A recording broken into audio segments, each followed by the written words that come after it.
जय श्री राम दोस्तों, स्वागत है आप सभी का। इस वीडियो में हम लोग पढ़ने वाले हैं शॉर्ट एनालिसिस के बारे में। शॉर्ट एनालिसिस क्या होता है? तो ये एक प्रकार का आत्ममंथन होता है अपने प्रोडक्ट और सर्विस के विचार विमर्श करने हैं कि कंपटीटर का जो प्रोडक्ट और सर्विस है उससे आपका प्रोडक्ट और सर्विस में क्या बुराइयां है, क्या अच्छाइयाँ है, क्या आपका स्ट्रेंथ है, क्या आपका मजबूती है, क्या आपका वीकनेस है, क्या आपका कमजोरी है, अपॉर्चुनिटी तलाशना है, थ्रेट्स के बारे में, इन सब चीज़ों के बारे में पढ़ना है। तो चलिए मेरे प्यारे साथियों, हम लोग देखते हैं शॉर्ट एनालिसिस। शॉर्ट एनालिसिस एक प्रकार का सेंटेंस दे दिया गया है। इसे आप कह सकते हैं कि कम्पिटिटिव एनालिसिस का ही एक प्रकार है का शॉर्ट एनालिसिस हुआ। इसमें क्या करना है? तो अपने कंपटीटर का स्ट्रेंथ और वीकनेस, अपॉर्चुनिटी, थ्रेट्स, इन सब चीज़ों के बारे में देखना है। कंपटीटर ही नहीं, स्ट्रेंथ देखना है तो आप अपने आप का भी स्ट्रेंथ देख सकते हैं, अपने प्रोडक्ट और सर्विस का स्ट्रेंथ देख सकते हैं। आप कंपेयर कर सकते हैं कंपटीटर से, या फिर आपकी जो मजबूती है आप खुद में भी देख सकते हैं। ये शॉर्ट एनालिसिस का इसका वर्ड हुआ स्ट्रेंथ। ठीक है, तो स्ट्रेंथ में क्या होता है? तो जो भी एंटरप्रेन्योर है, बिजनेस है, वो अपने मजबूती वाला पक्ष देखता है अपने उत्पाद सर्विसेज के को नज़र रखते हुए। और यहाँ पे देख सकते हैं बिजनेस में वही है कि आपका जो प्रोडक्ट है, एंटरप्रेन्योर का प्रोडक्ट है, सर्विसेज है, उसमें क्या इम्प्रूवमेंट हो सकता है, उसका जो कंपटीटर है उसके सापेक्ष में उसका जो प्रोडक्ट है पिछड़ क्यों रहा है, वो उसका बिजनेस हो गया। अपॉर्चुनिटीज़ में आपको एंटरप्रेन्योर को देखना होता है कि ऐसा कौन सा फील्ड है, कौन सा ऐसा टेक्नोलॉजी आ रहा है, कौन सा ऐसा क्षेत्र है जहाँ पे वो बिजनेस स्टार्ट कर सकता है। वहाँ पे बहुत सारे सुखद अपॉर्चुनिटीज़, एडवांटेजेस मिलने के चांसेस है। तो अपॉर्चुनिटीज़ हो गया, थ्रेट हो गया, चेतावनी से रिलेटेड आपका जो भी कंपटीटर जो भी कार्य कर रहा है उसमें उससे आप अगर सीखिएगा नहीं, उससे मान लेते हैं कंपटीटर सक्सेसफुल हो रहा है, उसका प्रोडक्ट लोगों को पसंद आ रहा है, तो ये आपके लिए एक चेतावनी है कि वो जो भी कर रहा है उसके रास्ते से चलते हुए उससे बेहतर आपको कैसे करना है। तो थ्रेट्स में आपका ये हो गया। तो SWOT एनालिसिस में आपको यही एनालिसिस करने होते हैं। आप जब आपका जो स्ट्रेंथ हुआ या फिर वीकनेस हो गया, ये आपका खुद का हुआ, तो इसलिए इसे इंटरनल फैक्टर में गिना जाएगा। ठीक है, और जो अपॉर्चुनिटीज़ है, संभावना है या फिर चेतावनी है, ये आपका एक्सटर्नल में गिना जाएगा। अब स्ट्रेंथ कह लीजिए, अपॉर्चुनिटीज़ कह लीजिए, ये क्या है? ये आपका पॉजिटिव फैक्टर है, आपके लिए अच्छी बात है। और जो वीकनेस जो होता है या फिर चेतावनी जो होती है वो आपके लिए खतरे की घंटी होती है, तो ये आपका निगेटिव फैक्टर हो गया। अब आप कहिएगा इससे सवाल भी आ सकता है ऑब्जेक्टिव में। क्या सवाल आ सकता है? तो अब जैसे मान लेते हैं थ्रेट्स पूछा जाएगा कि ये इंटरनल है एंटरप्रेन्योर के लिए या फिर एक्सटर्नल। तो आपको सवाल में, ऑब्जेक्टिव में, इस दोनों को आपको पता होना चाहिए कि थ्रेट्स और अपॉर्चुनिटी जो है वो एक्सटर्नल फैक्टर हुआ और strength and weakness internal factor हुआ। पॉजिटिव कौन हो गए वो भी आपको पता चल गया है। तो चलिए एक एक करके यहाँ पे देख लेते हैं। स्ट्रेंथ यानी कि मजबूती, इसमें आपको क्या देखना है? तो what do we do well, क्या, और देखिए क्या है जो हमारे लिए वेल है, अच्छा है, क्या हम कर रहे हैं जो हमारे लिए अच्छा है, वो आपका स्ट्रेंथ में गिना जाएगा। नेक्स्ट क्या है? व्हाट हैव आवर कस्टमर और partners told us they like about us, जो भी हमारा जो क्या है कस्टमर है वो हमारे प्रोडक्ट या सर्विस के लिए क्या अच्छा बतला रहा है, या फिर हमारा पार्टनर ही है वो हमारे लिए क्या अच्छा बोल रहा है, जो चीज़ उसको पसंद आया वो हमें बताएगा, तो वो हमारे लिए स्ट्रेंथ है। अब क्या है थर्ड पॉइंट?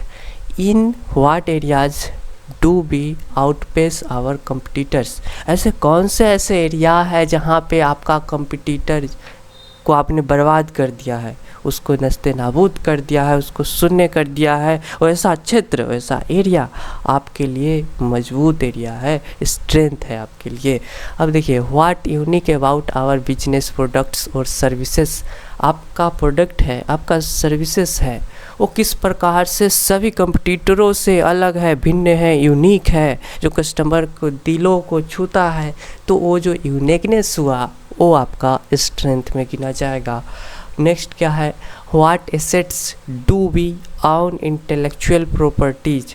अब बोला गया है कि what asset do we own, जो भी आपका एसेट है, प्रॉपर्टीज है, वो आपका है, तो वो सभी स्ट्रेंथ में गिना जाएगा। एसेट में आपका हो सकता है कि आपका कैपिटल, धन से आपका जो भी क्या है, प्रॉपर्टीज जो है वो भी, या फिर प्रोप्राइटर टेक्नोलॉजी जो हुआ ये भी आपके एसेट में गिने जाएंगे। कैपिटल, धन हुआ वो भी आपका एसेट में गिना जाएगा, और प्रॉपर्टीज है वो भी आपका एसेट में गिना जाएगा। तो ये सभी जो प्रॉपर्टीज, यहाँ पे टेक्नोलॉजी, कैपिटल, ये स्ट्रेंथ हुआ आपका। नेक्स्ट क्या है, बिकनेस। डब्ल्यू से आपका हो गया बिकनेस। बिकनेस आपको इसमें देखना होता है यही कि आपका कंपटीटर से आप कहाँ कहाँ पिछड़ रहे हैं, ठीक है, बिकनेस में। तो देख लीजिए, व्हाट कैन बी इम्प्रूव, ठीक है, कस्टमर को खुश करना है तो अपने प्रोडक्ट में सुधार तो करते रहना होगा। तो हमें क्या क्या चीज़ें को अपने सर्विसेज में इम्प्रूव करना है वो देखना है।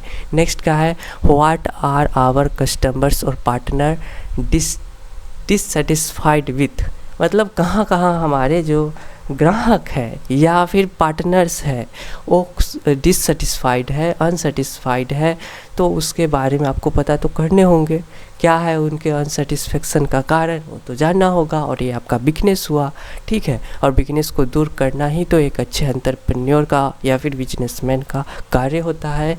अब देखिए नेक्स्ट क्या है, तो where do we fall behind our competitor, हम लोग कहाँ पे अपने प्रतिस्पर्धी से पिछड़ रहे हैं, वो आपका बिकनेस हो गया। Where are we lacking in knowledge of और रिसर्च, हम लोग कहाँ पे अपने ज्ञान के माध्यम से या फिर रिसोर्सेस के माध्यम से, सामग्री से अगर हम लोग कहीं पे पिछड़ रहे हैं, लैकिंग हो रहा है हम लोगों का अपने कंपटीटर से, तो ये सभी बिकनेस में गिना जाएगा। नेक्स्ट क्या है, अपॉर्चुनिटीज़। ओ से हो गया आपका अपॉर्चुनिटीज़। तो अपॉर्चुनिटीज़ यानी कि संभावनाएं, आपका वो संभावनाएं हो सकता है टेक्नोलॉजी से रिलेटेड, वो संभावनाएं हो सकता है कोई ऐसा घटनाएं घटती है, आपदा में भी अवसर निकालना, ये सभी अपॉर्चुनिटीज़ में आप कर सकते हैं। फर्स्ट पॉइंट क्या बताया गया है, तो what emerging trends can we take advantages of, कोई ऐसा हमारी सोसाइटी में तो ट्रेंड आता ही रहता है, जैसे मान लीजिए अभी चंद्रयान लॉन्च हुआ तो उससे रिलेटेड आप कुछ चीज़ें पकड़िए।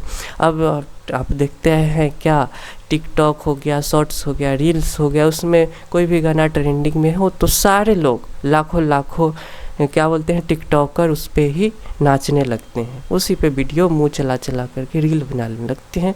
तो ये चीज़ आपको अपनाना है अपने बिजनेस में भी। कोई भी ऐसा ट्रेंड आता है तो उसे पकड़ना है, तो अपॉर्चुनिटीज़ को आपको खोजने ही पड़ेंगे, ठीक है। तो जो भी ट्रेंड हो उसका एडवांटेज लीजिए। अब क्या है अपॉर्चुनिटीज़ में, which of our strength might be valuable to potential partners. Potential partners हो गया, पोटेंशियल पार्टनर्स हो गया, आप कंपनी है, आपका क्या है, स्कूटर बनाने वाले अगर आप कंपनी है, तो जो शोरूम होगा जहाँ पे इस स्कूटर को यहाँ पे सेल करने वाला जो भी व्यक्ति होगा, जो भी मालिक होगा, वो क्या हो गया, आपका पोटेंशियल पार्टनर्स हो गया।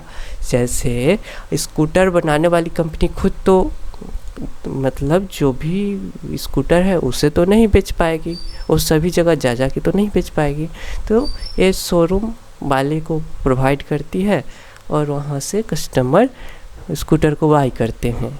तो ये आपका पोटेंशियल पार्टनर्स हो गया। मान लेते हैं टाटा नमक हो गया, तो ये भी टाटा नमक खुद तो नमक नहीं बेचती है, एक किराना स्टोर, जनरल स्टोर वाले को दुकान में इसे पहुंचा देती है और वो दुकानदार इस नमक को बेचता है, ठीक है।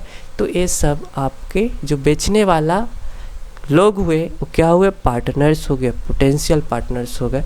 तो यही चीज़ है यहाँ पे कि आपको क्या करने हैं। तो पोटेंशियल पार्टनर जो भी होगा, which of our strength might be valuable potential partners, आपका पोटेंशियल पार्टनर जो है वो स्ट्रेंथ है, उसे आपको पहचानना होगा कौन वो आपका पोटेंशियल पार्टनर्स है जो आपको मजबूती प्रदान कर रहा है। उसे आप ज़्यादा से ज़्यादा अपना सर्विसेज प्रोडक्ट उस पर आप लोग खर्च कीजिएगा, वहाँ पे पहुँचाइएगा ताकि वो ज़्यादा से ज़्यादा आपके प्रोडक्ट को बेच पाए। नेक्स्ट क्या है, what adjacent market might be tap into. अब बोला जा रहा है कि ऐसे बहुत सारे बाज़ार होंगे, ठीक है, यहाँ पे तो आपको कौन से ऐसे मार्केट में को चूज करना है जहाँ पे आपको ज़्यादा एडवांटेजेस होने की संभावना है, आपको ज़्यादा फ़ायदा दिख रहा है, तो उसे आपको तलाशना होगा। Are there geographical location with less competition, ठीक है, यहाँ पे आपको देखना होगा कि कौन से ऐसे लोकेशन है, भौगोलिक क्षेत्र है जहाँ पे कंपटीशन कम है, वहाँ पे आपको अपना बिजनेस स्टार्ट करने हैं, प्रोडक्ट को बेचने हैं, ठीक है। कंपटीशन ज़्यादा रहेगा वहाँ पे आपको बेनिफिट कम होगा, कंपटीशन कम होगा वहाँ पे आप जाइए अपना झंडा गाड़िए, ये बताया गया है। अपॉर्चुनिटी इसे देखना पड़ता है, ठीक है। जैसे आप कोई भी अपना भविष्य में बिजनेस स्टार्ट कीजिएगा तो आप उसी बिजनेस को न स्टार्ट कीजिएगा जहाँ पे कंपटीशन कम हो।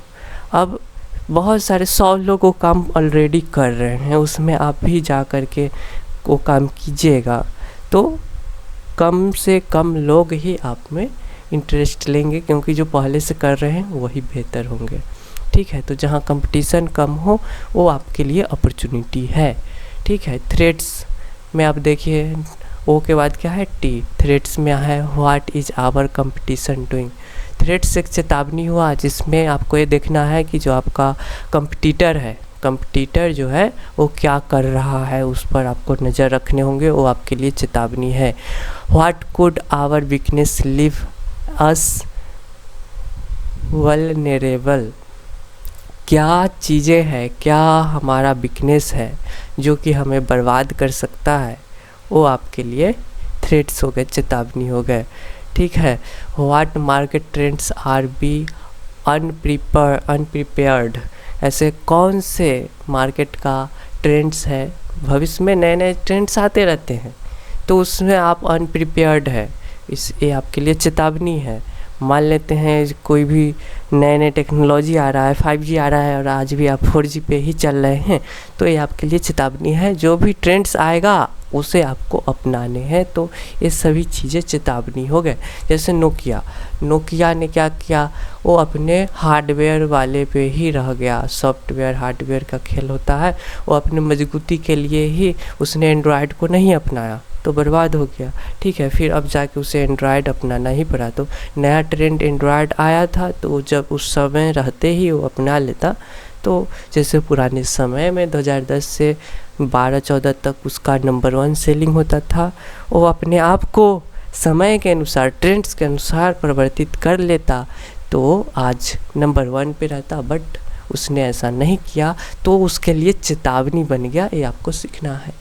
नेक्स्ट क्या है, व्हाट इकोनॉमिकली और politically issue could impact our business, आपका कौन ऐसा धन वाला समस्या हो, पॉलिटिकल इशू भी हो सकती है जो आपके लिए इन बिजनेस पे इम्पैक्ट डाल दे, आपके बिजनेस के लिए थ्रेट्स हो सकता है। इन सब चीज़ों पे नज़र रखने होंगे। बहुत सारी कंपनियां होती है वो भारत में देखती है कि यहाँ पे दंगा हो रहा है, हिंदू मुसलमान लड़ रहे हैं, तो ये लोग यहाँ पे नहीं आते हैं, ठीक है। अब कोई कोई ऐसे कंपनियां हैं जो देखती है चाइना में वो चले जाते हैं, क्यों? क्योंकि वहाँ एक ही सरकार कांस्टेंट है तो उसके नीतियों में बदलाव नहीं होगा। और कोई देखे कि यहाँ पे सरकारें बदल रही है, उसका नीतियाँ भी बदल सकती है, पॉलिटिकली इशू यहाँ पे बहुत सारी है, तो उस जगह पे इन्वेस्ट नहीं करती है, अपना कारखाना नहीं बनाती है, तो यही सब चीज़ें जो होती है चेतावनी होती है। इन सब चीज़ों पे आपको नज़र रखने होंगे।